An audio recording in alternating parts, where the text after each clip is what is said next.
যে প্রেক্ষাপটে আমরা এই কথাটা বলছি, এই প্রচলিত যুদ্ধাস্ত্রে ক্রমশ পিছিয়ে পড়ছে এই পাকিস্তান, বাংলাদেশ, কিন্তু ভারতের অবস্থান কোথায়? প্রধানমন্ত্রীর সম্ভাব্য ফ্রান্স সফরে আরো কি কি এই অস্ত্র আসতে চলেছে? যুদ্ধাস্ত্রে পিছিয়েই মৌলবাদের দ্বারস্থ হচ্ছে কি পাকিস্তান, বাংলাদেশ?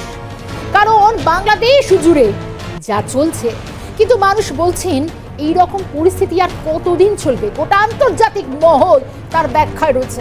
সেনা প্রধানের অনুগামীদের একে একে কারাবন্দী করা হবে। কি হবে জেনারেল ওয়াকারুজ্জামানের ভবিষ্যৎ? অনেকগুলো প্রশ্ন এই মুহূর্তে অন্তত উঠছে সামগ্রিক বাংলাদেশের এই ছবিটা দেখে। আমরা একটু ফ্ল্যাশব্যাকেও যাওয়ার চেষ্টা করব, কারণ এর আগেও আমরা দীর্ঘ আলোচনা করেছি মূলত সমরাস্ত্রের দিক থেকে কে কতটা মার্কশিটে কোন জায়গায় রয়েছে, গোটা জায়গায় বিশ্বের দরবারে ভারতের অবস্থান কোথায়।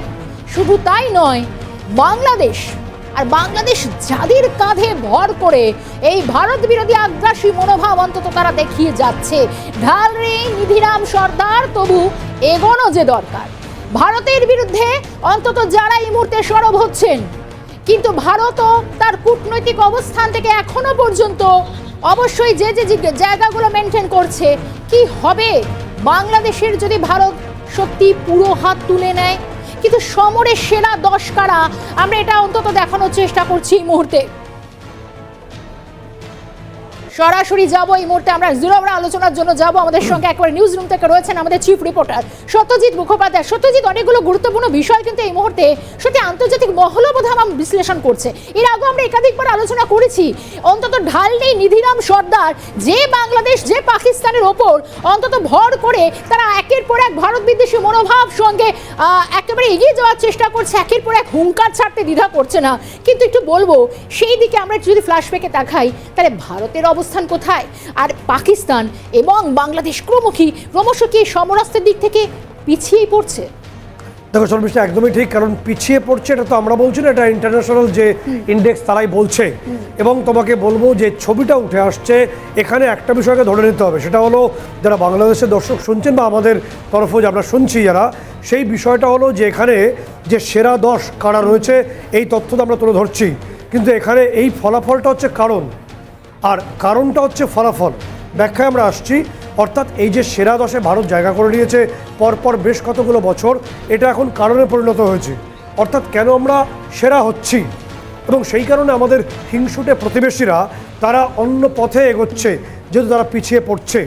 তাহলে প্রথমে আমরা গ্লোবাল ফায়ার পাওয়ার, এটার একটা মার্কিন যুক্তরাষ্ট্র বেস্ট একটা নির্দিষ্টভাবে সমর বিশেষজ্ঞ একটা জার্নাল, এবং এসহ আরও বেশ কয়েকটি জার্নাল আছে, তাদের যে মোটামুটি একটা সম্মিলিত প্রতিবেদন, তাতে 24 সাল এবং এই 25-এর সবেমাত্র দোরগোড়ায় আমরা এসেছি, সেই অংশে দাঁড়িয়ে ভারতের অবস্থানটা আমরা পরিষ্কার করে নিই। এখনও পর্যন্ত তারা মোটামুটি 60টি প্যারামিটার্সের ওপর দাঁড়িয়ে, অর্থাৎ কোনো দেশের জনসংখ্যা, সে দেশের অর্থনীতি, সে দেশের সমরাস্ত্র কেনা, তাদের ডেভেলপমেন্ট এবং সমরাস্ত্রকে আপডেট করা। অর্থাৎ একটা সমরাস্ত্র তো কিনলেই হয় না, একটা এয়ারক্রাফটকে আপডেট করতে হয়। এই সমস্ত মিলিয়ে মিশিয়ে 60টি প্যারামিটার্স এবং 60টি বিষয়ের উপর দাঁড়িয়ে তারাই তালিকা তৈরি করেছে। 145টা দেশ রয়েছে, তাদের মধ্যে আমরা 10 জনকে বেছে নিয়েছি। এবং এখানে বুঝে নিতে হবে যে পাওয়ার ইন্ডেক্স যার যত কম হবে তার উচ্চতা তত বেশি হবে। প্রথমেই আমরা আসবো 10 নম্বরের দেশটি, এখানে ইটালি আছে। ইটালি একটা ন্যাটো গোষ্ঠীভুক্ত দেশ, এবং ইটালির পাওয়ার ইন্ডেক্স হচ্ছে 0.1863, এবং ইটালি নির্দিষ্টভাবে ডিফেন্সের প্রচুর অস্ত্র তৈরি করে। তার পরের দেশটি আমরা বলে দেবো যে আমাদের পশ্চিমের প্রতিবেশী পাকিস্তান 9 নম্বরে রয়েছে। কিন্তু পাকিস্তানের ক্ষেত্রে পাকিস্তান এর আগে ছিল 7 নম্বরে, অবনমন হয়ে 9 নম্বরে চলে এসছে, এবং পাকিস্তান যেখানে দাঁড়িয়ে রয়েছে 0.1711, অর্থাৎ 1711-তে। এবং তার পাশাপাশি এরপরে 8 নম্বরে তুর্কি আসছে, তুর্কির বায়রাক্তার ড্রোন নিয়েছে বাংলাদেশ। এবং তোমার 6 নম্বরে আসছে, নির্দিষ্টভাবে তোমাকে বলে রাখবো যে ইউকে আসছে, অর্থাৎ গ্রেট ব্রিটেন আসছে। এবং 7 নম্বরে আসছে জাপান, এবং নির্দিষ্টভাবে তোমাকে বলে রাখবো 5 নম্বরে আসছে সাউথ কোরিয়া আসছে। এবং সাউথ কোরিয়া তাদের নর্থ কোরিয়া ভীষণভাবে থ্রেট, তারা মূলত আমেরিকার ডিফেন্স সিস্টেমের উপর দাঁড়িয়েই এই জায়গায় উত্তীর্ণ হয়েছে। এবং 4 নম্বরে ভারত আসছে। এখানে ভারতের যে গুরুত্বপূর্ণ বিষয় হলো যে নিজেরা অস্ত্র আমদানি এবং সেটাকে ডেভেলপ করা। এবং আমি আবার একটু তুলনায় যাব, ভারতের যে পাওয়ার ইন্ডেক্স আমরা দেখতে পাচ্ছি এখানে রয়েছে, সেটা নির্দিষ্টভাবে তোমাকে মনে রাখবো 0.1023, অর্থাৎ 1023। সেখানে পাকিস্তানের 1711, পার্থক্যটা বোঝা যাচ্ছে।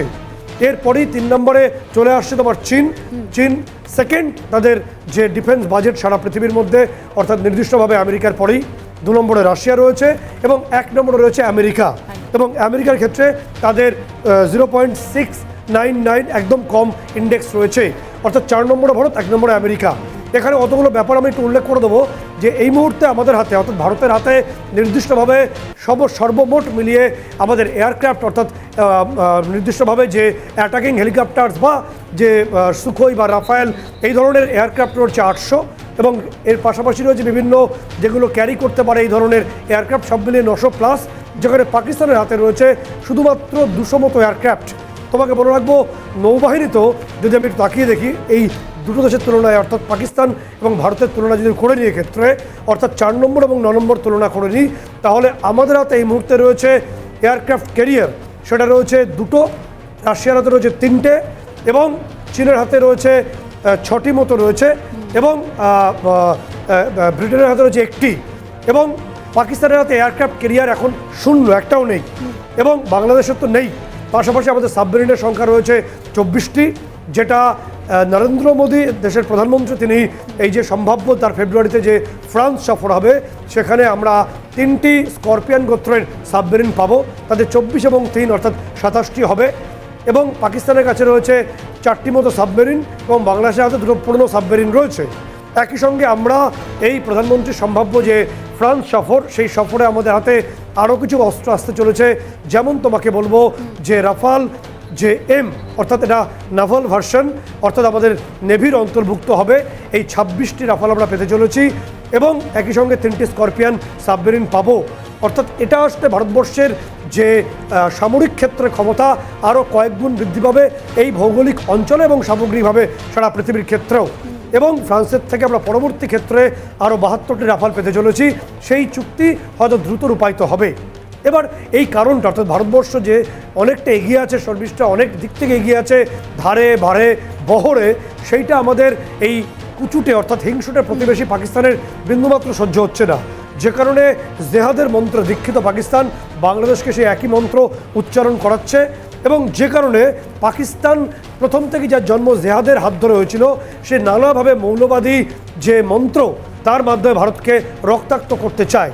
এবং সেই মন্ত্র যেহেতু পশ্চিম দিকে অনেক বেশি টাইট সিকিউরিটি রয়েছে, তারা অনেক কিছুটা সুবিধাজনক অবস্থা বাংলাদেশের আছে। এক্ষেত্রে বলবো বাংলাদেশের মাধ্যমে সেটা এখানে তারা নিয়ে আসতে চাইছে। এক্ষেত্রে গুরুত্বপূর্ণ হলো বাংলাদেশে কতগুলো ব্যাক টু ব্যাক ডেভেলপমেন্ট আমরা একে একে উল্লেখ করে দেবো যে বাংলাদেশের ভেতরে কি হচ্ছে। বাংলাদেশ একটা আগুনের স্তূপ দাঁড়িয়ে আছে, এবং যেটাই হবে সেটা 20 জানুয়ারি অর্থাৎ ট্রাম্পের শপথ গ্রহণের আগেই হবে। এই তথ্য বিভিন্ন গোয়েন্দা রিপোর্ট অনুসারে আমাদের হাতে এসে পৌঁছচ্ছে। আমরা গতকাল বলেছিলাম যে 13 জন সাবেক এবং জাস্ট যারা অবসর নেবেন এরকম ডিজিএফের কর্মকর্তাদের বিরুদ্ধে গ্রেপ্তারি পরোয়ানা জারির পথে বাংলাদেশ। এবং গতকালই আমরা দেখেছিলাম যে শেখ হাসিনার নিরাপত্তা উপদেষ্টা মেজর জেনারেল তারেক আহমেদ সিদ্দিকির বিরুদ্ধে সহ 3 জনের বিরুদ্ধে গ্রেপ্তারি পরোয়ানা। আজকে আমরা বলছি যে ডিজিএফআই এর আরও 4 জন কর্তার বিরুদ্ধে, অর্থাৎ বাংলাদেশের যে মিলিটারি ইন্টেলিজেন্স আছে ডিজিএফআই, তার 4 জনের বিরুদ্ধে আজকে আবার গ্রেপ্তারি পরোয়ানা জারি করা হবে। কারা করবে?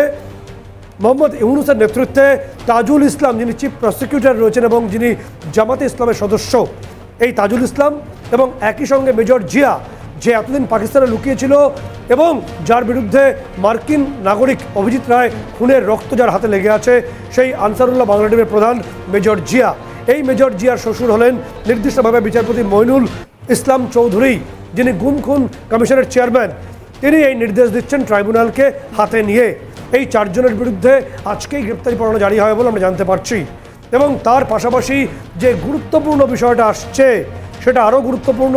এই যে মেজর ডালিম অর্থাৎ শরীফুল, এই মেজর ডালিমকে নির্দিষ্টভাবে যে তথ্য আমাদের কাছে এসে পৌঁছচ্ছে যে পাকিস্তানের কোনো একটা গোপন অংশ থেকে তাকে বাংলাদেশে দ্রুত নিয়ে আসা হবে।